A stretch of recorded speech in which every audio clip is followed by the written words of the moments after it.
All right, well, let's kick off with the Sunday Times and the latest How Badly Will the Tories Lose piece, Lewis.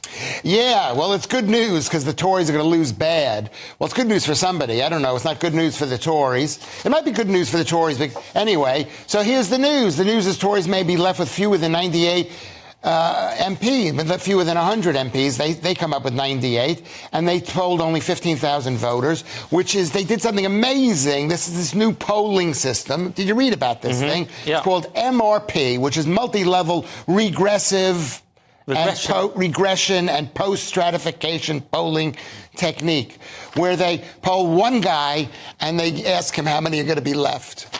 No, what they do, if you really want to know, instead of polling, looking for one guy who's like an 82-year-old Jewish New York guy who votes Green, they take them all those things separately and then compile them together later. So they find men, they find Green voters, etc. They compile it later and do a kind of probability. Then they do it for a whole constituency. It's meant to be more accurate. And then they figure out how many men are in this constituency, how many poor people are in this constituency. I did figure it out. You got it. I'm impressed. I think I understood it. You didn't. You could have asked. It would have been funnier if you said to me, Lewis, why don't you explain it? Yeah. And then I would have fumbled. Why don't you explain live on TV what would have been funnier and tell me how... And you were so nice to me. I'm so nice. See how far it gets me, guys. Why isn't he nicer to Lewis? Because there's no point. There's no incentive. OK, so we do the story. Anyone want to talk about the story, how Rishi's going to get destroyed? Yeah, well, I thought what I thought was really interesting about this story was that it seems like Rishi might even lose his own seat afterwards. I thought that was very interesting.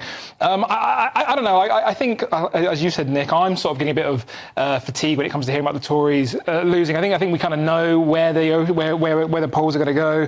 I think people want change. It's been 14 years. I think even if they'd done amazingly well for the entirety of 14 years, people would still want something different, because we live in a democracy and that's kind of what happens. So. Yeah, that does tend to happen. Some details that stood out to me were that Rishi takes too long over a decision because he's too nice. He listens to all sides, prevaricates, then goes, they've all got a point. So he doesn't have that cutting-edge, ruthless leadership. The other one, there was a claim that he's hangry due to fasting all the time. Yes. Happens to Lewis Is this intermittent fasting he's doing?